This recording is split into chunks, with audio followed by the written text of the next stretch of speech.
আপনার ছেলে যখন চুরি করছে তখন বক্তব্য পাল্টাইছেন কেন? কথা বলেন।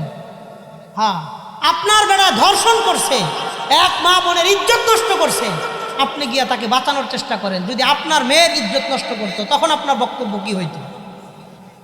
কথা বলেন। হ্যাঁ, এই জন্যই নবীজি বললেন ওয়াহিব্বালিন নাস মা তুহিব্বু লিনাফসিকা, তুমি নিজের জন্য যেটা পছন্দ করবা সেটা অন্যের জন্য তাই চাইবা, নিজের ক্ষেত্রে যেটা চাইবা না সেটা অন্যের ক্ষেত্রেও চাইবা না। অন্যের ক্ষেত্রে সেটা চাইও না, নিজের ক্ষেত্রে হইলে কি করতে এটা চিন্তা করো। তাইলে সহজ কথা, অন্যের ক্ষতি করো না, অন্যের ক্ষতি করো না। উপকার করতে তো নিষেধ নাই, তাহলে 4 নাম্বার কথা পাইলাম, অন্যের ক্ষতি করো না। কথা বলেন ঠিক কিনা? অন্যের ক্ষতি করো না। আপনার পরিবার নিয়ে পোলাপান নিয়ে খুব সুন্দর সুখের সংসার করতেছেন, আপনার আত্মীয়র এটা সহ্য হয় না, হালাল টাকা ইনকাম কইরা কবিরাজের পিছনে লাখ লাখ টাকা ব্যয় করে আপনার সুখের সংসারে অশান্তির আগুন জ্বালানোর জন্য সে ব্যস্ত। কথা বলেন। হ্যাঁ, তাবিজ করে, বান করে, জাদু করে, টোনা করে, কইরা আপনার স্বামী স্ত্রীর মধ্যে দ্বন্দ্ব লাগায়, সংসারের আয় বরকত নষ্ট করে, নানান রকমের নিজের হালাল টাকা, আহারে রিক্সা চালানো টাকা, কামলা দেওয়া টাকায় না কবিরাজরে দিয়া আত্মীয়র বাড়িতে সংসারে আগুন জ্বালানোর লেগে চেষ্টা করে যায়। এমন মানুষও, এমন আত্মীয় আছে না নাই?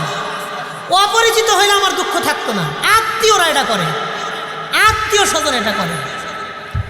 আল্লাহ বোঝার তৌফিক দান করেন, কোন আমিন। 4 নাম্বার, আবু হুরায়রা কোনোদিন কারো ক্ষতি করো না, কারো ক্ষতি করো না। 1 নাম্বার, দুনিয়াতে হারাম খায়ও না। 2 নাম্বার, লোভ করো না। 1, হারাম খায়ও না। 2, লোভ করো না। 3, প্রতিবেশীর মনে কষ্ট দিও না। 4 নাম্বার, কারো ক্ষতি করো না। 5 নাম্বার কথা নবীজি বলেন ওয়ালা তুকসিরিজ যিহকা ফাইন্না কাসরাতাজ যিহকি তুমিতুল কলবা।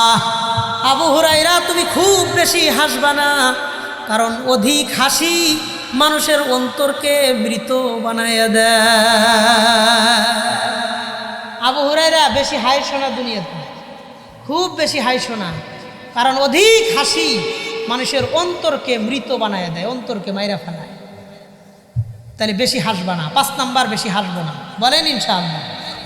1 নাম্বার, হারাম খাবো না। 2 নাম্বার, দুনিয়ার প্রতি লোভ রাখবো না। লোভ জিনিসটা মারাত্মক। যার দুনিয়া যত আছে ওই ব্যক্তির দুনিয়া আরো তত লাগে। কিয়ামত পর্যন্ত ইনকাম করলেও তার দুনিয়ার লোভ শেষ হবে না। আমার এক ওস্তাদ বলতেন, আল্লাহ যদি মানুষকে 1000 বছর হায়াত দেয়, কয় হাজার বছর? 1000 বছর বাইচা থাকার পরেও যেদিন মারা যাবে দেখবেন ওই দিনও তার অনেক কাজ বাকি আছে, এখনো শেষ হয়নি। কথা বলেন। হ্যাঁ, দুনিয়া এমন একটা জিনিস, আপনার এই দুনিয়া তার আগে কখনোই যাইতে দিবে না, কখনো যাইতে দিবে না। আরও চাহিদা থাকবেই, থাকবেই, থাকবেই, থাকবে। মরণ আসার আগ পর্যন্ত চাহিদা শেষ হবে না। 1, হারাম খাবো না। 2, দুনিয়ার প্রতি লোভ রাখবো না। 3, প্রতিবেশীর মনে কষ্ট দিব না। 4, মানুষের ক্ষতি করব না। 5, খুব বেশি দুনিয়াতে হাসবো না। বলেন ইনশাআল্লাহ, বলেন ইনশাআল্লাহ। হ্যাঁ, এই গেল 5টা কথা। প্রতিবেশীর হক সংক্রান্ত কথা বলছি 13টা অধিকারের কথা বলছি। এই 18টা কথা, 5 আর 13, 18, 2টা গুণ থাকলে আল্লাহ তাকে জান্নাতুল ফিরদাউসের মেহমান বানাবেন। 18 আর 2, 20। 20টা কথা আমি 1 ঘন্টা 15 মিনিট কথা বললাম আপনাদের মাঝে। 1 ঘন্টা 14 মিনিট। এই 1 ঘন্টা 14 মিনিটে আমি 20টা কথা আপনাদেরকে বললাম। বিশেষ করে প্রতিবেশীর ব্যাপারটাকে বেশি গুরুত্ব দিলাম, সুদ থেকে বাঁচার ব্যাপারে বেশি গুরুত্ব দিলাম, দুনিয়ার প্রতি লোভ লালসা না করার বেশি গুরুত্ব দিলাম।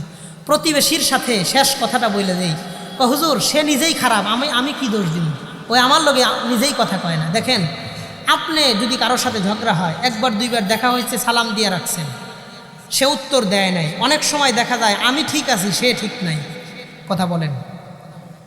আমি আমার জায়গায় ঠিক আছি, কিন্তু সে ঠিক নাই। আপনি 1বার সালাম দিয়ে রাখছেন, 2বার সালাম দিয়ে রাখছেন, 2 দিন দেখা হয়েছে, সালাম দিয়েছেন, কিন্তু উত্তরও দেয় নাই, কথাও বলে নাই। তাইলে আপনার অসুবিধা নাই, কারণ আপনি মিলতে চাইছেন, সে মেলে নাই। আপনি মিলতে চাইছেন, সে মেলে নাই। আপনারে আল্লাহ জিজ্ঞাসা করবে না, ওর জবাব ও আল্লাহর কাছে দিবে। কথা বলেন। আল্লাহ তো আপনার দিকে কেন কথা কয় না। এখন আপনি কি আরে জোর করে কথা কবেন, এই মিয়া কথা কইবেন না, কি লেগে কথা কইতেই হইব না, এটা শেষরামি হবে। আর হাদিসে আসছে মুমিন নিজেকে অপমানিত করতে পারে না। আপনি একদিন সালাম দিয়েছেন উত্তর দেয় নাই, 2 দিন দিয়েছেন উত্তর দেয় নাই, যথেষ্ট হয়েছে, আর দরকার নাই। আর একবার সালাম দেওয়া মানে নিজের অপমান করা, নিজের ছোট করা। কথা বলেন ঠিক কিনা? আমি যেটা অনুরোধ করবো সেটা হলো এমন যেন কখনোই না হয় সে মিলতে চাইতেছে কিন্তু আপনি মিলতে চাইতেছেন, এটা যেন না হয়। কথাটা কি বুঝতে পারছেন?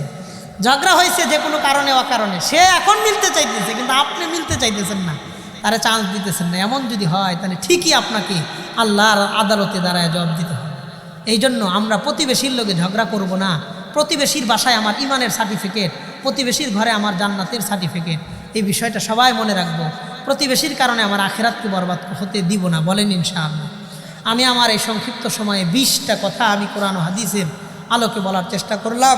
আল্লাহ যে বলেছেন কু আনফুসাকুম ওয়া আহলিকুম নারা, নিজেও জাহান্নামের আগুন থেকে বাঁচো, পরিবারকেও বাঁচাও। ইমান আর আমল থাকলে আল্লাহ তাকে জান্নাতুল ফিরদাউসের মেহমান বানায় নেবেন। এই কথাগুলোর উপরেই যদি আমরা সমাজে আমল করতে পারি পরিপূর্ণ আকারে, আশা করা যায় নিজে জাহান্নাম থেকে বাঁচা, পরিবার নিয়ে জাহান্নাম থেকে বাঁচা আল্লাহ সহজ করে দিবেন ইনশাআল্লাহ।